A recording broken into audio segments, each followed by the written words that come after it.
Hoje o dia vai ser massa, galera. Meu nome é Ediel Siqueira e o convidado de hoje, eu não sei se ele é mais conhecido, se o nome verdadeiro dele é o apelido ou o nome dele mesmo. Alô, galera, aqui quem fala é o Alex Araújo, prazer imenso estar aqui com vocês. E se eu tivesse um único dólar, investiria em propaganda Henry Ford. Olha aí, gente, estamos com o nosso amigo Samuca Dantas, vulgo Samuel, porque é engraçado que quando a gente geralmente conhece um cara pelo nome, quem coloca o apelido nele é a esposa ou a mãe. Mas a esposa dele chama ele de Samuel e o resto da galera chama ele de Samuca. Então isso para mim é uma curiosidade. Né? E a gente vai falar sobre a nossa série, né, profissões, sobre publicitário, sempre uma vez por mês. A gente vai encerrar a temporada 2020 em plena quarentena, batendo papo com esse cara. Vai falar um pouquinho sobre a profissão dele. Samuca, muito bem-vindo, velho. E aí, pessoal? Obrigado pelo convite. A história é real mesmo, viu, Ediel? Só a minha mãe e minha esposa me chamam de Samuel quando eu faço coisa errada. Quando tá tudo certo, me chamam de filho ou de amor. Mas quando eu faço alguma coisa errada, vem logo um longo Samuel! Então, para todo mundo que me conhece, sabe, se você tem um pouquinho de intimidade comigo, você já me chama de Samuca, que é como todo mundo me chama. E inclusive, na minha primeira agência que eu trabalhei, as pessoas queriam meu e-mail, queriam colocar Samuel Dantas, né, @ o nome da agência. Eu disse, não, é Samuca mesmo. Aí o cara, não, mas esse nome, eu disse, não, esse é como se fosse meu nome, pode colocar Samuca. E foi o primeiro embate em agência que eu tive que travar para manter o meu nome, como é que chama? Fantasia. Nome fantasia. Gente, eu queria lembrar para vocês que nesse momento de quarentena a gente não está fazendo nada de mantenedor, nada de patrocinador, nada. A gente entende que agora o momento é para você realmente consumir bons conteúdos. Eu acho que não tem nada a ver agora a gente cobrar nada. Né? Invistam o dinheiro que vocês têm aí em ajudar pessoas, em ajudar a comunidade de fé de vocês. Né? Invistam tempo nisso aí, nesse momento. Eu acho que tem uma galera que vai estar precisando mais do que a gente.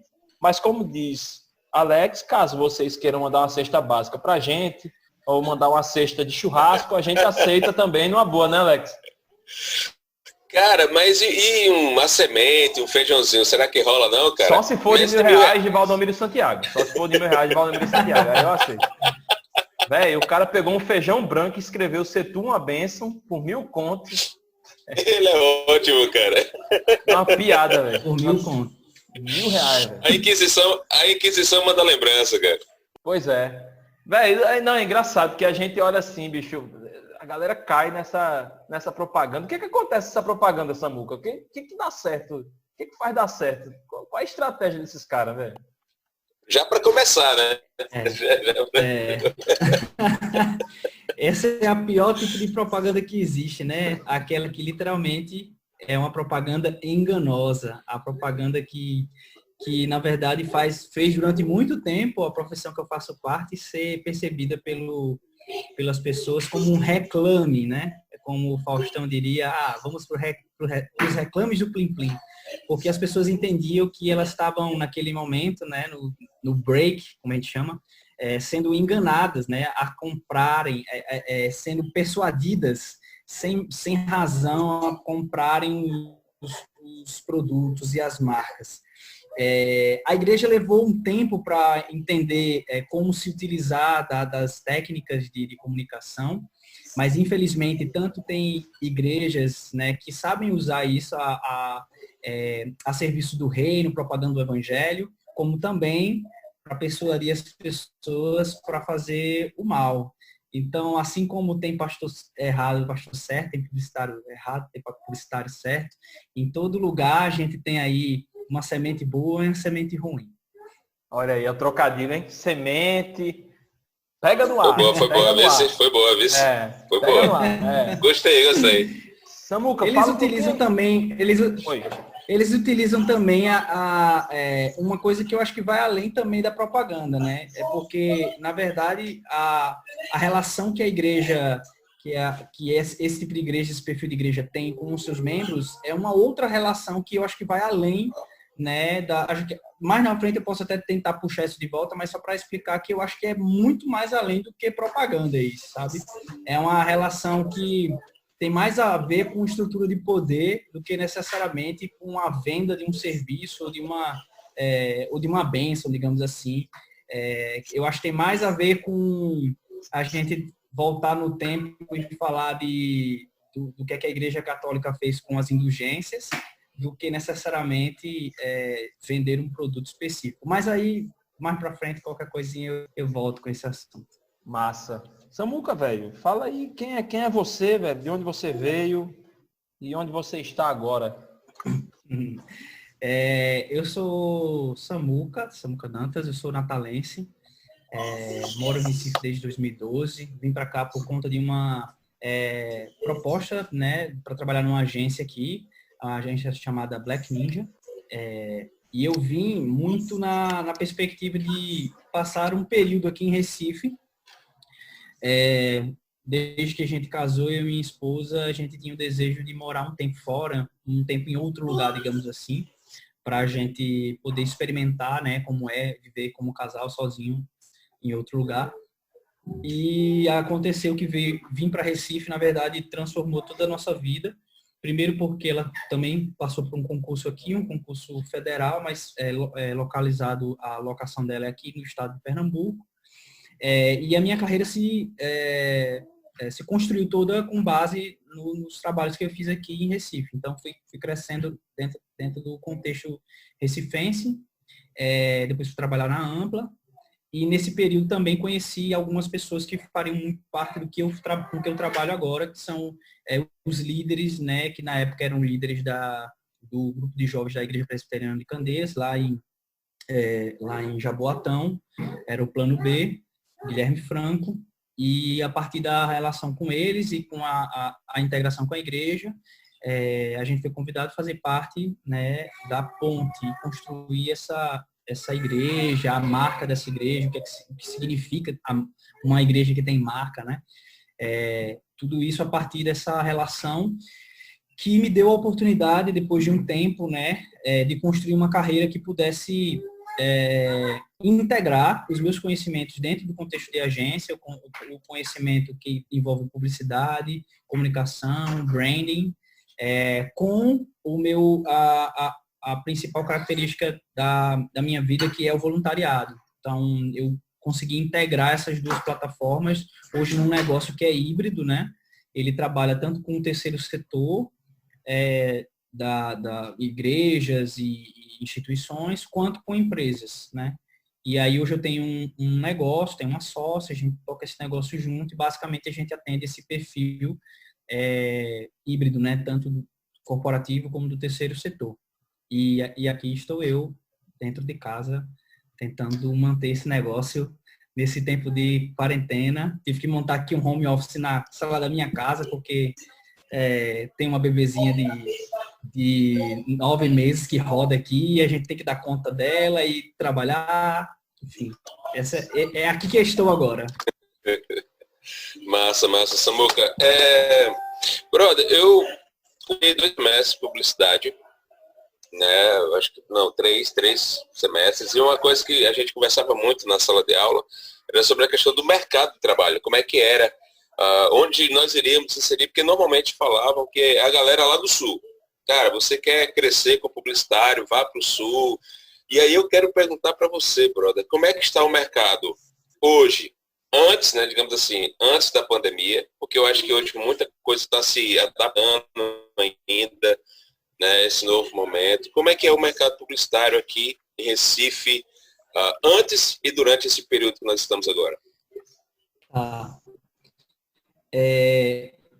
O mercado publicitário em Recife, ele é um dos mais promissores, né, e mais exportadores de profissionais do Brasil.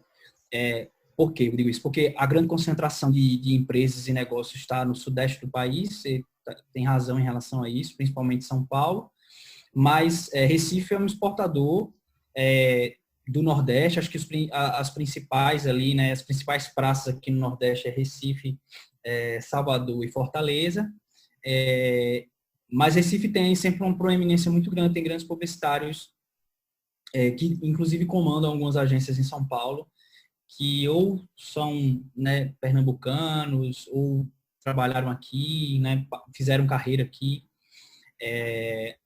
O mercado em Recife é um dos motivos pelo qual eu vim morar aqui, porque lá em Natal, apesar de eu acreditar que existe também um grupo de criativos muito bom lá na cidade, mas eu acho que o mestre é muito grande sobre alguns aspectos do mercado. Quando a gente está falando do mercado, está falando de empresas, está falando das pessoas, os players, né, que movimentam a economia local. E o mercado natalense, ele é muito dependente dos órgãos governamentais, governo e prefeitura. Então, boa parte das pessoas dependem do equilíbrio, né, das contas públicas para você ter, por exemplo, bons investimentos. Então, vou dar um exemplo. Se a prefeitura está bem e o governo está bem, o mercado imobiliário vai bem, entende? Então, isso é bom quando as coisas estão boas, mas quando não estão boas é péssimo, porque você literalmente depende dessa figura, né, do Estado meio que equilibrando a dinâmica. Ao mesmo tempo, o Recife ele já ultrapassou essa dinâmica. Então, ele já tem hoje grandes empresas aqui, e essas empresas elas dão dinâmica ao mercado que independem, né, da dinâmica governamental, de como está funcionando o governo ou a prefeitura. Então, isso em si já cria um mercado mais, como é que eu posso dizer, independente. E esse mercado independente produz grandes agências. A gente tem, acho que a Ampla, se eu não me engano, a Ampla foi já sequenciadamente já foi colocada entre as 10 maiores ou melhores agências para se trabalhar do Brasil. E já alcançou até o primeiro lugar, inclusive. Então, esse é um título que não reflete só o trabalho da Ampla, mas reflete também o trabalho do mercado. Então, você tem boas agências aqui, você tem bons profissionais, você tem bons clientes. Significa dizer que você tem um bom mercado. Quando eu digo isso, gente que pague bem. Mas paga super bem? Acho que não. Você tem pontuais pessoas que ganham super bem e a grande maioria ganha ok. Eu acho que é o termo para usar, né? Porque, tá na tabela, né? Porque tem aquele status que publicitário e tal. Isso muito advindo dos anos 90, anos 80 e 90, onde os publicitários eram esses seres intocáveis, gênios, né? Que alçados ali a Washington Olivetti e por aí vai, que ganhavam milhões. E aí acho que isso não existe mais, nem aqui, nem em canto nenhum. Assim, são muito, muito pontuais. Então você tem pessoas que trabalham, ganham bem, e tem um mercado bom, clientes bons. Quando estou falando de clientes bons, eu estou falando sobre clientes que entendem a dinâmica de comunicação, que sabem se posicionar, que entendem a necessidade de ter ferramentas estratégicas de comunicação para se posicionar. Então, isso significa clientes bons. Você tem um diretor de marketing, uma coordenação de marketing que entende essa dinâmica, e isso ajuda o trabalho, né, da equipe de comunicação, dos fornecedores de comunicação como agência publicitária. E você tem publicitários renomados, premiados. Então, isso estrutura, na minha percepção, um mercado muito bom. As dificuldades e dinâmicas do mercado de Recife, eu só acredito que tenham muito mais a ver com proporções. Então, quando eu estou falando de, por exemplo, fazer um trabalho para cá em proporção a um trabalho para São Paulo, com certeza ele é reduzido em grande escala. Então, se eu vou trabalhar com uma verba em São Paulo de, sei lá, X, aqui eu vou trabalhar com meio X, um terço de X e por aí vai, entendeu? Então, sempre eu vou estar trabalhando com uma proporção menor. Essa é a maior dinâmica de diferença, mas eu acho que do ponto de vista da maturidade, das oportunidades, nunca me senti, inclusive depois que cheguei aqui, nunca me senti mais, apesar de ter sido, enfim, convidado várias vezes, São Paulo, Brasília, mas nunca senti desejo de sair de Recife, porque eu me senti bem confortável com o meu trabalho aqui. Massa. Samuca, na questão assim, do ambiente de trabalho, do publicitário, no que diz respeito a exercer a fé dele, né? No caso publicitário que é cristão, há dificuldades, há oportunidades, quais seriam, né? Como é que essa vivência do publicitário cristão nesse ambiente de trabalho? Bom, eu acho que Em certo sentido, ele é parecido como em qualquer outra área e profissão, do ponto de vista de que pelo menos o que eu entendo pela minha fé, ela exige que eu possa manifestá-la no meu trabalho. Então, eu acredito que o que eu faço representa, né, os ideais que Deus colocou no meu coração para que eu pudesse servir a sociedade e a cidade. Então, assim, em certo sentido, é um desafio igual para qualquer trabalho, mas existem coisas bem específicas. Quem trabalha com publicidade, comunicação em geral, ele trabalha sempre com um limiar muito próximo das mudanças sociais, das questões sociais. Ele está sempre muito próximo do que está acontecendo na sociedade, porque a comunicação ela é a primeira a ser afetada com qualquer mudança social que seja. Então, a forma como as pessoas se comunicam é a primeira percepção, o primeiro estudo que você vai fazer e entender como algo diferente aconteceu. E o fato de trabalhar sempre nessa, assumindo que isso é o novo, né? Então, a publicidade tem essa ânsia de trazer o que é o novo. E muitas vezes você vê a sua fé sendo confrontada sobre aspectos que vão desde o tradicionalismo, né, do que significa ser ou não ser cristão, até mesmo usos e costumes. Então, é natural que todo profissional que trabalha com essa área esteja sempre em xeque, sempre tenha um questionamento a fazer em relação a essa área do ponto de vista social, das mudanças e transformações que estão acontecendo. Então, você está sempre se perguntando, peraí, mas eu acredito nisso e parece que as pessoas agora estão indo para esse caminho. Eu estou certo, eu estou errado? Então, em certo sentido, é muito bom para você fortalecer a sua fé, digamos assim, desde que você tenha maturidade suficiente para isso. Em segundo plano, também, como também em qualquer outra área, enfim, não conheço tantas áreas assim, mas conheço algumas e sei que isso acontece também. Todo lugar, né, onde existe espaço para que o reino de Deus não esteja sendo resplandecido, digamos assim, aonde a prioridade não é o reino de Deus, eu acredito que existe espaço para que o reino das trevas se revele. E quando eu digo reino das trevas, parece uma coisa bem sobrenatural e tal, mas aí eu quero falar mais sobre mentiras, eu quero falar mais sobre falso caráter, eu quero falar mais sobre traições. Nesse sentido, são espaços como qualquer outro, onde as pessoas estão desconstruindo, né, certas visões que talvez nós, que somos cristãos, temos isso como base. Então, são áreas ou lugares onde as pessoas estão sempre questionando as coisas, principalmente questionando o establishment, né? O que é o certo. Né? Eu acho que essa é a alma do publicitário. Então, nesse sentido, sempre delicado estar se posicionando, né? Tendo uma posição cristã acerca do que você acredita. Eu posso dizer, eu costumava dizer que eu recebia preconceito, que eu sentia preconceito durante um bom tempo. E aí, depois, uma conversa, inclusive, com um cara que eu trabalhava, que ele era meu dupla, a gente trabalhava junto, todo o trabalho, eu sou redator, né, de formação, ele diretor de arte, e eu tenho um apreço muito grande por essa pessoa, chama-se Thiago Pitti, um dos maiores diretores de arte de Pernambuco, e ele era ateu, e parece até que colocaram a gente de propósito para trabalhar junto.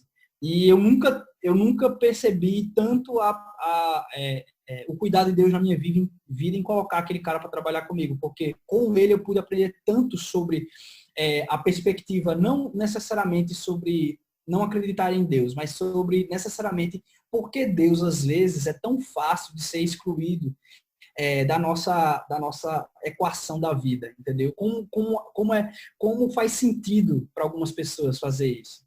E eu lembro que em várias das nossas conversas eu falava, não, mas eu já senti preconceito, né, sobre ser crente, né, esse negócio de ser crente.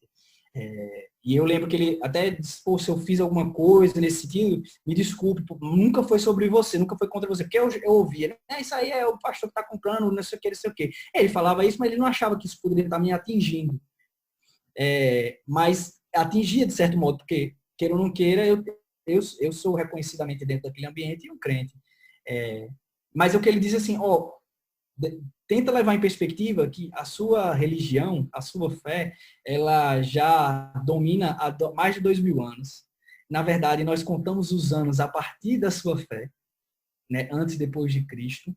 É a maior fé do mundo, tem mais seguidores no mundo. Então, assim, pensa só que tem um pouquinho de gente que talvez esteja questionando ela. Quando ele colocou isso em perspectiva, eu comecei a mudar.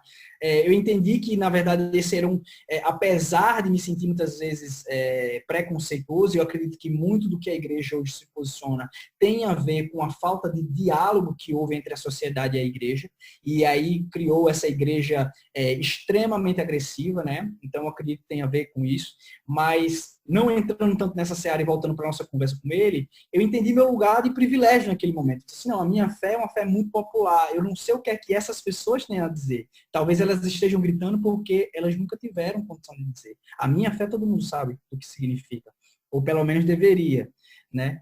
Então, para concluir, o meu sentimento é que dentro do contexto das agências de publicidade eu tive desafios muito mais a ver com a minha fé e o que eu acreditava do que necessariamente o que as pessoas acreditavam e sobre o que as pessoas achavam a meu respeito. Porque em todos os momentos que eu fui colocado em xeque, a minha fé me posicionou de uma maneira muito segura. Eu estava muito seguro do que eu queria, né? Porque eu fazia essas reflexões. Então, meu ponto de reflexão sempre foi algo que me salvou e me tirou do desconforto de estar num lugar onde as pessoas não pensavam como eu, não agiam como eu. Pois é, Alex, eu volto a dizer justamente aquela observação que a gente sempre faz nessa série. Parece que todas as pessoas que a gente chama para cá falam a mesma língua no que diz respeito a isso, quando a gente faz essa pergunta, ou quando a gente fala sobre questões éticas de trabalho, né? É como se ele dissesse assim, olha, o lance é você entender que você é cristão no ambiente que você está e que você pode viver isso, mas sem ser, vamos dizer assim, pedante, sei lá, né? Alguma coisa assim. Isso é muito legal, velho. Eu acho que quando a gente começa a entender qual a missão que Deus colocou pra gente, seja qual for o local que a gente está, a gente consegue entender muito claro as oportunidades que ele vem dando pra gente. E tem uma coisa que conforta a gente, né? Que a gente sabe que não volta vazia a palavra, né, velho? Então, com certeza... Eu tenho certeza que eu tive um papel muito importante nesse tempo que eu trabalhei com esse cara, porque todo o processo de evangelização que se deu através da nossa relação se deu através da própria curiosidade dele. E eu acho que não tinha melhor maneira para ele de acontecer, porque ele pela primeira vez se sentiu numa área segura onde ele poderia perguntar sem ser julgado.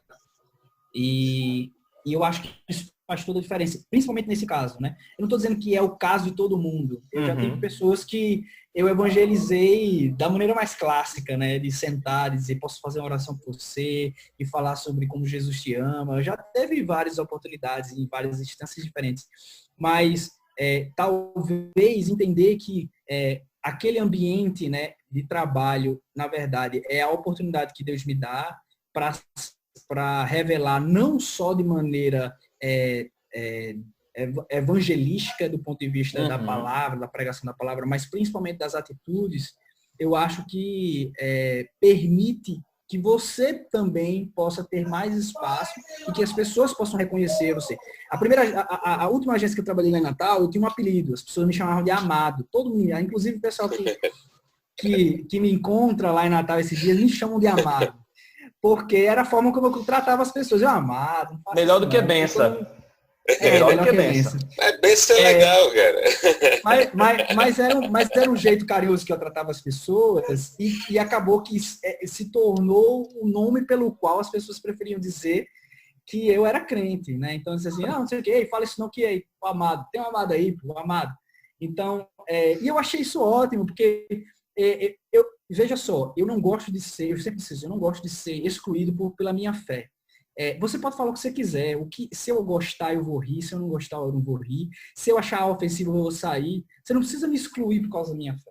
Entendeu? Assim como você não quer que outras pessoas sejam excluídas pelas suas orientações sexuais, pela cor da sua pele, pelo seu sexo biológico, enfim, seja como for. Então, não me excluo por isso. E eu acho que esse combinado sempre me permitiu que as pessoas lidassem, né, com o fato de eu ter convicções diferentes de uma maneira suave, leve. Então, quando eu falava e lembrava e dizia, mas não deixava de dizer. Então, eu acho que esse é um caminho apropriado, né, para quem tem muita convicção, né? E aí, se você não tem tanta convicção da sua fé, aí eu acho que é outra conversa. Mas eu estou falando assim para gente que entende o que Jesus fez na cruz por você e tudo mais. Uhum. Vem cá, olha, isso aí não estava no script não, tá? Mas alguma vez, assim, tu já negou alguma proposta de trabalho porque ela feria valores... Eu acredito, na Não, verdade, não fale nome não, viu, brother? Tá. Não, beleza. É engraçado você falar isso, porque eu sempre rapidamente me posicionei sobre a minha fé e tudo mais. Eu não gastava muito tempo com isso.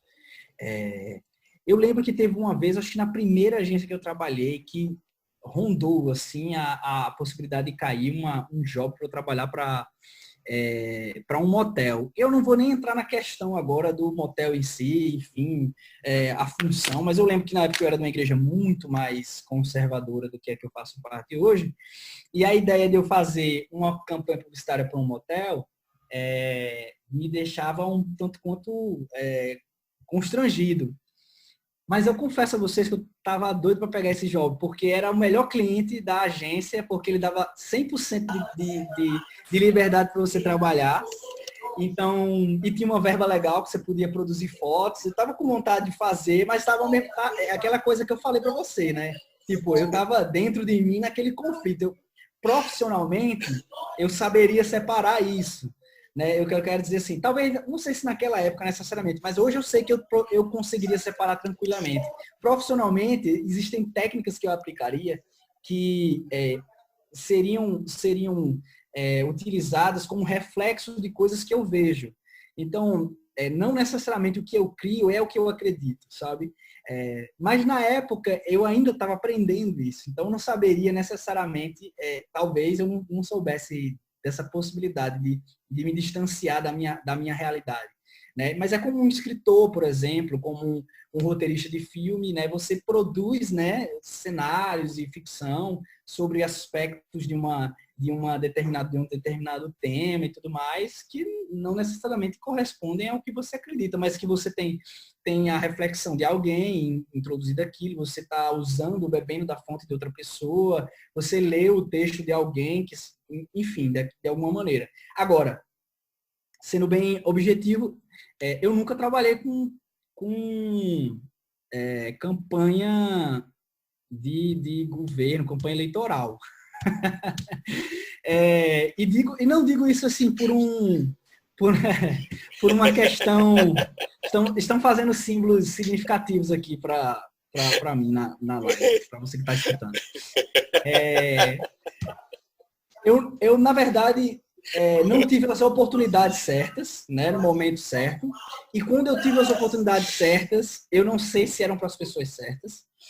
E quando eu tive também outras oportunidades muito boas financeiramente, eu também já estava meio que saindo da história de trabalhar com agência, porque eu acho que marketing político é uma coisa muito viciante, isso todo mundo fala, porque é como se fosse assim, o finalmente do trabalho, né, de tudo que você pega, porque você tem que literalmente fazer tudo que você faz numa campanha de, sei lá, 1 ano, você tem que fazer em 2 meses, 3 meses, tem que fazer filme, foto, tem que produzir material gráfico, tem que pensar ideia e réplica, então deve ser um ritmo muito legal, assim, muito adrenalina, né, de trabalhar, mas nunca participei não. Então, assim, nesse sentido eu tô saindo até certo ponto ileso aí da vida publicitária. Mas assim, maldade tem em todo negócio, né, gente? Assim como tem nas igrejas, assim como tem líderes religiosos, líderes governamentais. Então, com certeza eu trabalhei para alguém aí que não era tão bonzinho assim quanto a minha propaganda mostrou. Infelizmente, não tenho como garantir isso, não. Massa. Então, assim, acho que você responde o que a gente ia falar mesmo, o que a gente ia comentar, né, Alex? Sim, sim. Eu queria fazer uma pergunta, Samuca. É o seguinte, qual seria o conselho que você daria para um jovem cristão que está cursando seu curso de publicidade, preparando o coração dele ou dela, que está nos escutando agora, do que ele vai encontrar dentro da profissão, tanto positivo como negativo, e qual é a postura, né, que ele tem que tomar como profissional e também como cristão? O que é que você poderia aconselhar essa galera? Hoje você é um cara já experiente, já passou por várias situações, como já falou aqui. O que é que você poderia dizer para eles? Eu diria que, em primeiro lugar, fortaleça a sua fé, que independe de você ser publicitário ou não, eu acho que isso é muito importante, ou seja, entender o que é a base da sua fé, como se configura, né, o que você crê. Se o que você crê está relacionado aos seus amigos, talvez estar distante deles vai fazer com que você esteja distante da sua fé.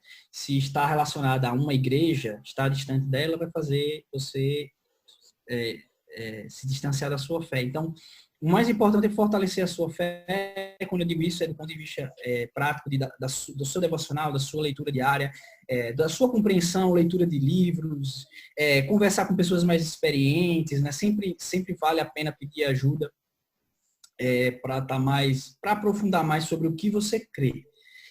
E aí eu digo isso independente da profissão. Na publicidade, você vai encontrar pessoas que, em grande parte, né, tem uma característica de perceber a vida como algo muito mais libertinário, né, digamos assim. Para usar uma palavra mais eu nem gosto muito dessa palavra, mas é porque, como eu tenho uma compreensão de liberdade diferente das pessoas, eu tenho que dividir do que eu penso que é liberdade e o que as pessoas pensam que é liberdade. Mas, enfim, o que é liberdade para elas, elas têm uma impressão do que é liberdade que é diferente para mim. Esse fato, o fato das pessoas verem, né, as coisas com uma ótica com muito mais experimento, né? Então, tipo assim, eu tenho que me permitir experimentar as coisas, eu tenho que me permitir experimentar tudo que é possível, e aí vão vir vários conceitos, né? Porque a vida é curta, porque você só vive uma vez, experiência que lhe vale alguma seja transcendência, seja prazer, seja, enfim, qualquer tipo de oportunidade que se tem para ter esse tipo de experiência, isso vai ser muito incentivado. E aí é que tá. O fato de você estar tão perdido sobre quem você é contra essas pessoas vai naturalmente levar você a experimentar essas coisas, porque tudo faz parte dessa grande busca sobre quem somos. Né? A partir do momento que você entende que você é uma criatura e que o Criador decidiu se relacionar com você e através de Jesus ele remiu todo o tempo e trouxe a oportunidade para que você tivesse acesso a ele, e a sua palavra revela o manual, né, de instrução para essa vida aqui, né? É como se nós fôssemos um produto e a gente tivesse não só a oportunidade de encontrar o nosso fabricante, como também está todo dia, né, a toda hora disponível para nós o nosso manual de utilização. E aí é que tá, se você entende esse tipo de coisa, então você vai categorizar o que é experiência, que vai lhe valer de fato algo que lhe some além de só a experiência, porque a experiência pela experiência pode compreender outras coisas, né? Ela pode compreender o vazio, o próprio vazio, ou seja, viver sobre a ótica de que aquela experiência é o que vale, né? Então você passa a viver apenas para experimentar. Quando Deus nos deu a oportunidade de viver de maneira plena, né? Então compreendida, com plenitude, então completa. Dessa forma, eu não preciso de uma experiência para me sentir completo. E aí, nesse sentido, eu acredito que a própria palavra e todas essas coisas que eu falei no começo, que você tem que buscar em relação a isso, vão fazer com que você tenha a maturidade, né, de lidar com essas oportunidades. Né? E o segundo ponto, que eu acho que pouca gente diz, é que eventualmente você vai errar. E é natural que você erre porque faz parte da juventude. Eu acho que se você fez o trabalho de base muito bem feito, se você fez o trabalho de compreender no momento certo quem você era e sobre quem Deus é e sobre qual tipo de relação que você tem com Deus, o erro vai ser parte da caminhada e não a definição da caminhada em si. Você não vai ser mais definido pelo erro que você tomou, mas você vai, na verdade, ter uma outra oportunidade a partir daquele erro para usar aquele erro como algo muito bom para você, ou seja, uma experiência que lhe acrescentou, né, coisas, como também para outras pessoas. Então, isso você vai encontrar. E tem um detalhe que eu acho que as pessoas não dizem também, que é assim, o ambiente da comunicação é um ambiente muito empático. As pessoas, elas, apesar de diferentes contextos ideológicos ou de, enfim, do ponto de vista digamos assim, da visão de mundo serem, às vezes, muito, muito diferentes do que a gente acredita, mas em sua grande parte, eles têm uma, eu diria até uma certa inocência de mudar o mundo através da publicidade, sabe? É tipo assim, eu tô fazendo você tá trabalhando pro mercado, assim. É uma coisa que às vezes eu sou o pesadelo de algumas pessoas, porque eu sou muito pragmático, eu digo assim, cara, essa campanha que você vai fazer, que é super linda, sobre, sei lá, direitos da mulher, na verdade tem uma marca por trás que precisa de grana e que você precisa vender esse produto aí, sabe? Então, tudo bem que tem um outro contexto de marca que também é outra coisa. As marcas evoluíram, né? As marcas hoje trabalham num processo de humanização. Então, o fato de você ter uma marca hoje não pode ser mais a deriva de um posicionamento, de uma visão de mundo, né? De uma cosmovisão. As marcas têm cosmovisões, né? Então, assim, é importante entender que as marcas também estão fazendo esse trabalho, mas assim, elas nunca vão abrir mão da questão financeira, não tem como você abrir, você pode ser até mais responsável com isso, mas não tem como trabalhar, não ser comercial, não tem como não ser capitalista nesse sentido, entendeu? Então, assim, as pessoas que trabalham em publicidade tendem a ser muito idealistas, né? Principalmente no começo da carreira, muito idealistas. Isso para quem tem a fé cristã é muito bonito, porque você está trabalhando com pessoas que aceitam as diferenças, pessoas que param para ouvir, pessoas que literalmente estão dispostas a ouvir qualquer coisa e a experimentar qualquer coisa de qualquer campo da área humana, né? Então, existe essa área que é muito propícia para a conversa, para o diálogo. Se você souber utilizar isso, você não só vai aprender muito, como você também vai poder passar muita experiência, pregar o evangelho, compartilhar. Então, também é uma coisa muito boa, mas cuidado, esse idealismo tende a nos, às vezes, como é que eu posso dizer, nos envolver tanto que a gente esquece um pouco do que é a nossa fé, né, para viver o idealismo. Então, é sempre uma área perigosa para se posicionar. Massa. Sim, Samuca, para finalizar, cara, como é que encarar questões éticas, né, a clientes dentro desse ambiente, assim? Bom, as questões éticas dentro de um contexto, principalmente de agência de publicidade, é uma questão, assim, muito importante, porque você trabalha muitas vezes com uma verba muito grande, né? É um dinheiro que quando você pensa, assim, tipo assim, caramba, que grana, né? Você está trabalhando para fazer. Porque literalmente o trabalho envolve. Trabalha não só com o trabalho de o fornecimento criativo, né? Então, o fornecimento das ideias, mas você também gerencia o trabalho de quem vai produzir essas ideias, quem vai finalizar essas ideias, quem vai fotografar essas ideias. Tudo isso envolve, né, essa ferramenta da comunicação que é a agência de publicidade. Então, muitas vezes você tem, né, a oportunidade de trabalhar com uma grana, né? E isso é por conta disso, inclusive, que tantas agências se envolvem em escândalos, né? Porque você realmente consegue fazer, por exemplo, lavar dinheiro, você consegue lavar dinheiro muito bem através de uma agência, porque você vai justificar que foi uma campanha publicitária e aí as pessoas vão entender que aquilo ali custa aquilo mesmo. Porque uma veiculação na Globo, mais aquele fotógrafo, mais aquela produção daquele filme, mais a agência, mais não sei o que, vai dar essa verba mesmo. Então, é muito importante, e aí eu acho que isso é uma dica, inclusive, para qualquer um dos publicitários, novos publicitários, né, que a gente está eventualmente atingindo aqui, para que você procure saber a postura ética, né, dessa agência. Inclusive, todo ano tem um formulário aí do Google que roda falando bafafás das agências. Eu não acho muito ético, não. Acho uma coisa até meio infantil, mas é interessante, às vezes, para entender como algumas agências são extremamente antiéticas do ponto de vista enfim, não só da... E aí entra várias outras questões éticas, né? Ética do ponto de vista da manutenção, o gerenciamento financeiro, da responsabilidade com os seus funcionários, inclusive do ponto de vista da própria peça publicitária em si, né? Da questão do que você está fazendo, né, para comunicar algo. Então, essa semana, inclusive, a gente se deparou com uma polêmica muito grande, que a Osklen, né, ela fez uma máscara, né, que custava R$170, R$140, eu vou até procurar aqui para não... Né, R$147, né, para vender essa máscara.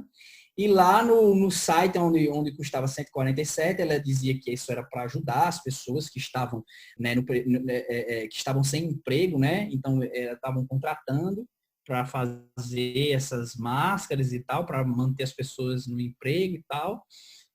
Mas eles fizeram como se fosse um infográficozinho dizendo assim, ó, preço das máscaras, eram 2 máscaras, R$147, imposto, R$38, mão de obra e matéria-prima, R$28, doação de cesta básica, R$70, e botaram igualzinho, lucro, R$11. Esse lucro, R$11, caiu com o peso do mundo, né, sobre eles, porque as pessoas, entendendo o momento onde estamos vivendo a base da solidariedade uns dos outros, né, uma empresa, uma marca como a Osklen está pensando em lucrar, realmente não faz muito sentido. Então, é preciso ter ética também na hora de criar, não só na hora de gerir, não só na hora de lidar com as pessoas, mas também na hora de criar ideias que sejam éticas. Muito, muito, muito bom. Ed? Oi, interessante, cara, interessante. Muito interessante mesmo. Isso aí. Quer puxar as dicas culturais, Alex? Esse momento agora, Samuca, é o momento que todo mundo aqui dá dica. Pode ser da área, pode ter nada a ver com a área, pode ser gospel, pode não ter nada a ver com gospel. Aqui, assim, já teve de Coringa como indicação, até hino da harpa, sabe? Hoje já teve aqui. Tá, se vocês puderem começar aí, eu chego já. Massa. Anotando. Tá massa. Gente, olha, eu não sei se eu já indiquei, mas baseado no que acabamos de conversar aqui, gostaria de indicar aqui o livro de D.A. Carson, A Verdade, Como Comunicar o Evangelho ao Mundo Pós-Moderno. Um livro muito bom, muito bom, muito bom para você que está estudando, universitário, você que está profissional, está querendo ver estratégias, formas de poder pregar o Evangelho. Segue aí a dica, D.A. Carson, o livro A Verdade. Eu quero indicar mais uma vez, eu já indiquei em outro programa, eu acredito, algumas semanas atrás, eu quero indicar a série Dark, velho. Eu acho incrível como eles conseguem. Eu tô assistindo ainda e tem hora que eu... É boa, velho. Meu irmão, é irado, velho. Eu não vou dar spoiler não, velho. Mas tem hora que eu viro... Bom. É muito, né? Tem hora que eu viro para Renato e falo assim, meu irmão, que insight massa, velho. Isso aqui dá para falar num pequeno grupo. Dá para juntar a galera e trocar uma ideia e dizer assim, bicho, olhe para isso, velho. Sabe? E mexe muito com uma coisa que eu tenho isso, sabe? E se um dia eu pudesse voltar para consertar os erros, sabe? Eu gostava até do efeito borboleta por causa disso do filme. Se eu pudesse voltar, o primeiro, né? O primeiro, né? Porque o restante, primeiro. pra lá, dispensa comentário. Mas assim, o Dark não, velho. A primeira temporada é boa, a segunda para mim é melhor do que a primeira. Então assim, vale muito a pena. Quem puder assistir lá na empresa de streaming vermelha, mas eu vou falar mesmo que o nosso podcast aqui tem audiência pífia, então é fraca de audiência. É o seguinte, a nossa audiência é qualificada, mas ainda somos poucos, porque eu creio que no futuro seremos muitos, entendeu? Olha aí, então, aquele doente... Pois é, seremos... Exato. O nosso podcast, nosso agregador com N vermelho grande, Netflix. Então você pode ver lá no Netflix, Dark, é muito bom, é alemão, é irado, é irado. Bom, eu vou fazer algumas indicações, tá? no campo do YouTube eu tô assistindo muita coisa, né? Tempo de quarentena, lives e afins. Eu queria começar indicando uma casadinha, que é o canal tanto do Átila Yamarino, né? Que está produzindo, para mim, hoje, o trabalho mais importante do ponto de vista científico didático, né? Para as pessoas em relação ao contexto da pandemia. Ele também tem um canal muito bom chamado Nerdologia, junto com o pessoal do No Jovem Nerd e tal, que também é super legal. Esse é até mais didático ainda, que literalmente discute a ciência por trás dos super-heróis até questões históricas, como, sei lá, o Holocausto. Né? Então, no Nerdologia você tem tudo isso. Mas no canal do Átila Yamarino, que é o nome dele, né? Ele tem produzido semanalmente vários conteúdos, né, sobre a dinâmica do que está acontecendo na pandemia, não só no Brasil como no mundo, e assim, é meio assustador porque se você começar a assistir da primeira live, que eu não lembro mais ou menos, comecei a abril e tal, o final de março, que ele fez até agora, você vai vendo o quanto ele é meio que uma mãe de Ná, assim, como ele está meio que antecipando as coisas que vão acontecendo. Então, eu fico com essa dica aqui para você no YouTube ter bons conteúdos que vão ajudar você aí a entender um pouco, se você não é aquela pessoa que está já passando mal de ouvir coisas da pandemia, né? E se tiver, realmente não assista, porque um conteúdo científico não é pesado do ponto de vista científico, mas é pesado do ponto de vista do que é que nos espera, né? Que bom, né, Del? Outra coisa que eu... Que bom, né? Deu uma paz agora. Eu não sei se... Eu tô acompanhando o Átila e realmente tem hora que você se assusta. Eu quero indicar também uma série da Locadora Vermelha aí que ele estava indicando. O nome da série chama-se A Última Dança. Essa é uma série principalmente para quem gosta muito de basquete, né? Ele conta a história do Chicago Bulls, né? Da época de 1997 a 98, envolvendo o pentacampeonato do Chicago Bulls, né? Que tem ali, que muitos dizem que era o Dream Team da NBA. E basicamente é uma história que envolve tanto trama política, porque tem um contexto político da organização do Chicago Bulls, também um pouco de biografia, porque conta a história desses três principais protagonistas, né, do time, que é Dennis Rodman, Scott Pippen e Michael Jordan. E é muito interessante, é um roteiro muito, muito bom, porque ele vai construindo a história desse período junto com o começo da história de cada um desses personagens, e você vai entendendo um pouco das motivações, né? Então, constrói a imagem de cada um dos personagens de uma maneira... Michael Jordan não é só aquele Michael Jordan, então ele tem várias nuances, né? Aponta coisas que são até difíceis na entrevista dele falar, em relação ao problema que ele tinha com apostas, por exemplo, enfim. Olha, eu só tenho a agradecer, Samuca, essa participação. Para mim, tanto para mim como para minha esposa, é uma honra. Samuca é um cara, Alex, que eu tenho como referência, que eu e Renata a gente tem como referência. É um cara muito querido da gente. A gente só é fuleiro, porque assim, a gente é muito ruim para visitar a casa do povo. Mas, né, é isso aí. E agora com a quarentena, a gente sentiu essa necessidade, mas a gente pode fazer isso. Agora já era. E tem um bom argumento, né? Cara, eu queria ir te visitar, mas não pode e tal. Aí já... Não, agora não. Pior que agora a gente tá com vontade. Será que a gente pode dizer salvo pela quarentena, é isso? Pode ser. Mas assim, gente, olha... Eita, quase isso. Agora ele deu uma encostada no cara aqui pra... né? Mas beleza. Olha, isso, eu que agradeço. Eu agradeço demais a oportunidade. Vocês também, assim, Alex conheci agora, muito, muito legal o papo. Esses dois aí eu tenho um carinho muito grande, né? Pelo tempo que convivemos, né? Dentro do mesmo ministério, agora de ministérios distintos, mas no mesmo propósito, né? Vivendo da mesma visão do reino. E eu tenho um carinho muito grande por vocês e adorei ter participado. Me chamem mais vezes, eu vou ter o maior prazer de participar. Opa, então, olha aí, Alex. Olha aí. Tem que aproveitar essas Olha oportunidades. aí. A audiência de vocês. Mais uma vez agradecer Samuca. Gente, Deus abençoe vocês. Deus esteja com vocês, cuidando de cada área da vida de vocês. Qualquer coisa, vocês podem mandar uma informação lá para qualquer dúvida para o direct da gente, do CuscuzCast, ou para o e-mail da gente, cuscuzcast@gmail.com.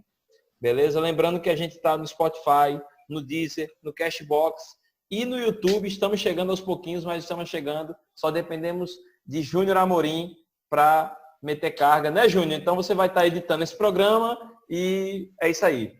Tchau, gente. Deus abençoe. Tchau, Samuca. Fica na paz, meu irmão. Tchau, tchau. Tchau, pessoal. Para. Vou falar que nem João Kleber, gente. A gente tem aqui um informe para fazer agora no final do programa e a gente quer passar a palavra aí pro Alex, pro nosso brother. E estamos todos aqui nesse exato momento. Júnior, que fica geralmente atrás do fone de ouvido, tá online. Dá um alô aí, Júnior.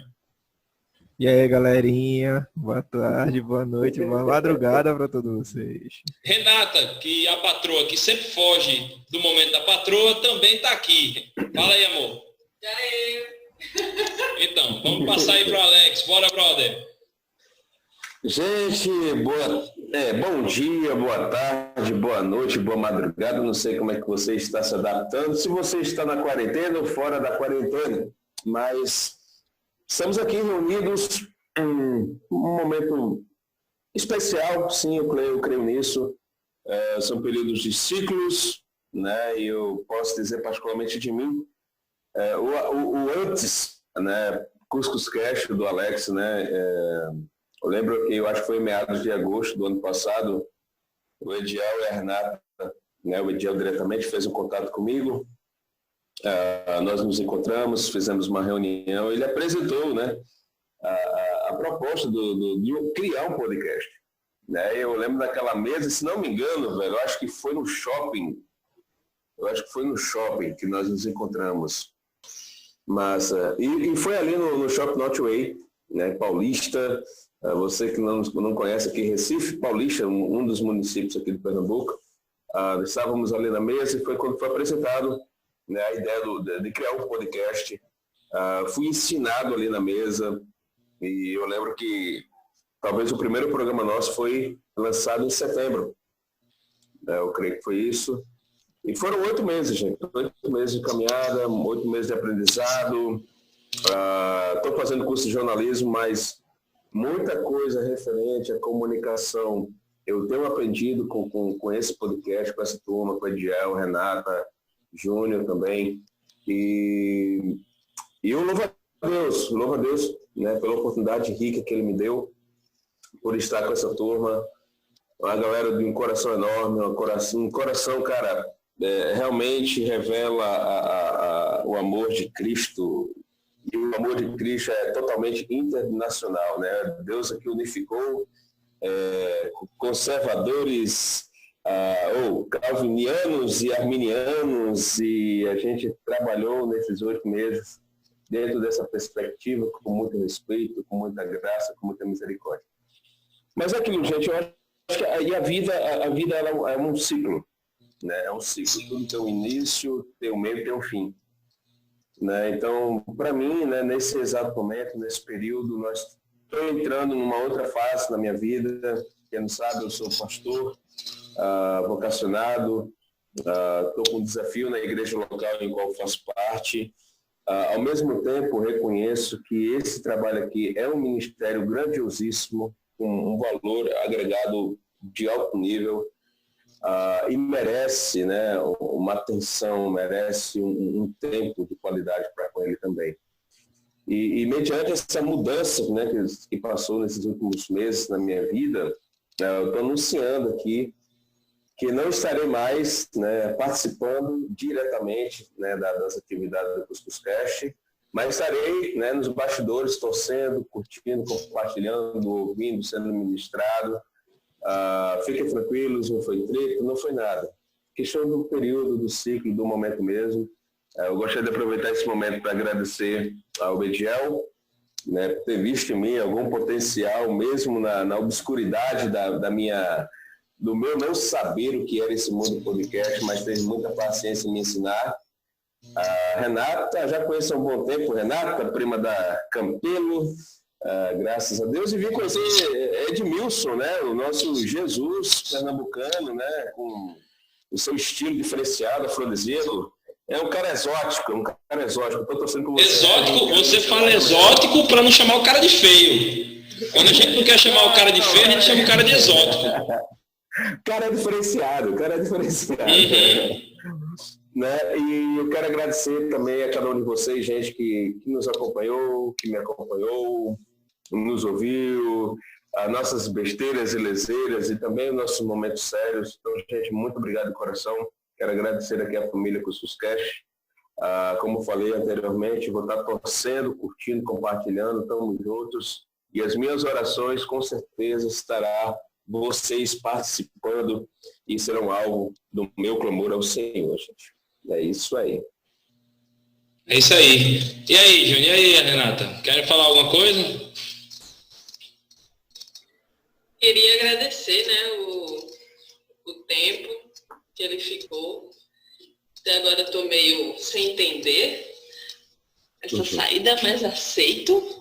Estou conformado.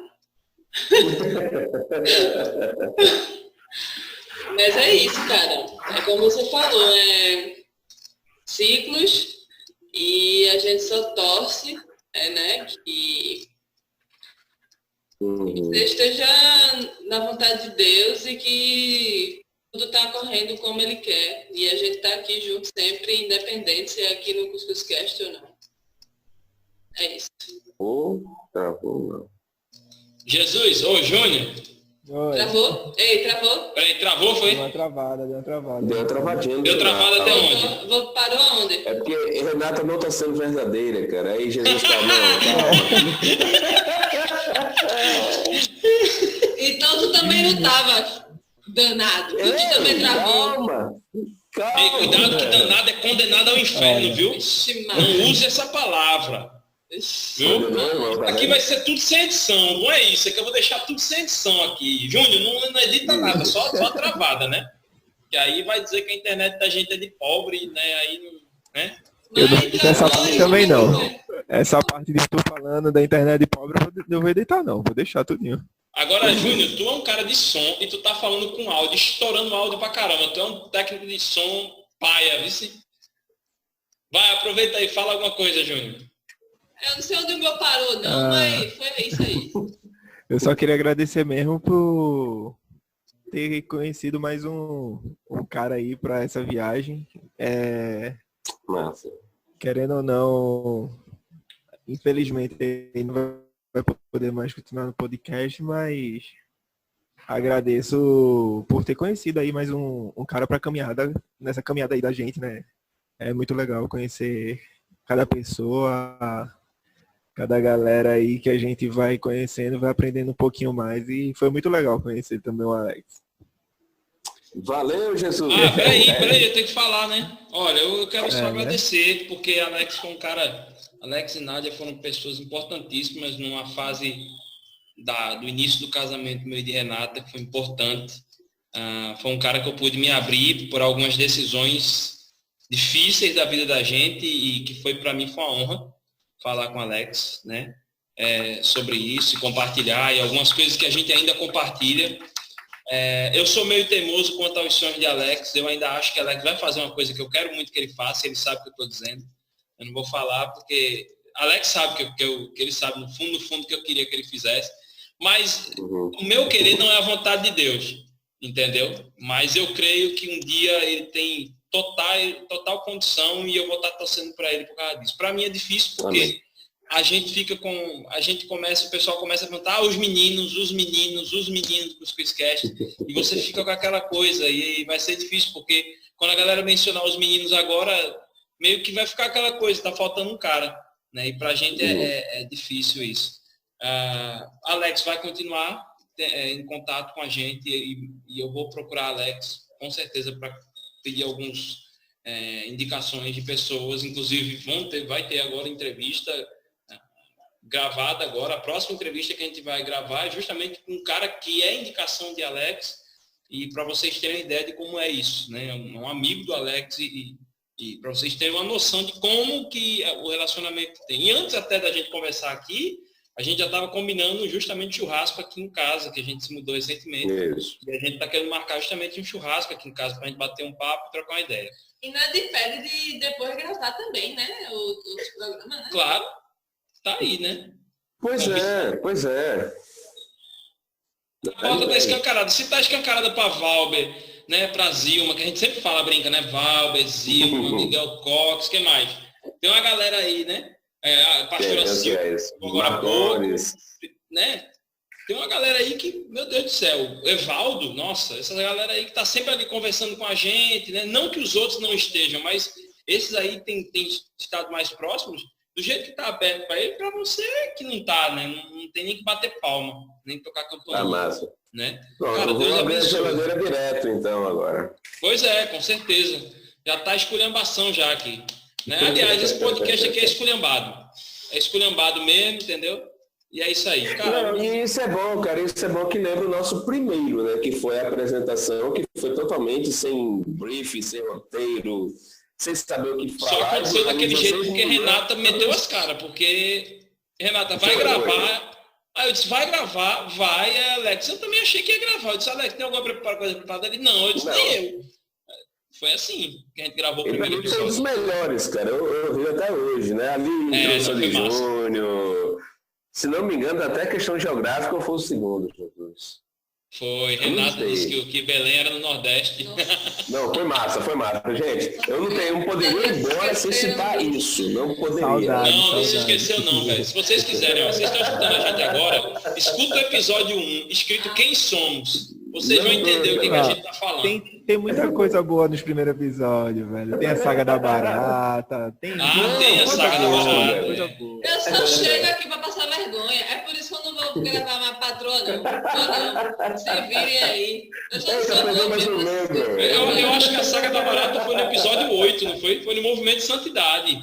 Foi que o pastor Jademir fez. Meu irmão, você vai fazer isso com sua mulher? Eu disse, vou. Porque se fosse comigo, ia acontecer o contrário. Ele disse, meu Deus do céu, ele ficou doidinho lá, achando que ia dar ruim, mas não deu ruim, né? Mas é isso aí, olha, um beijo para você aí, meu irmão. Deus abençoe. Aliás, um ósculo sagrado, um ósculo santo para você, tá? Valeu, obrigado. Pronto, gente. Gente, olha, então, eu vou me despedindo, a gente vai se despedindo. Deus abençoe. Até a próxima, Alex. Gente, se vocês tivessem a oportunidade de ver, é porque só vai ser áudio. Entendeu? Mas a gravação assim tá tosquíssima. Gente, um beijo para vocês. Deus abençoe e até a próxima. Fomos! E até a próxima. Tchau, tchau.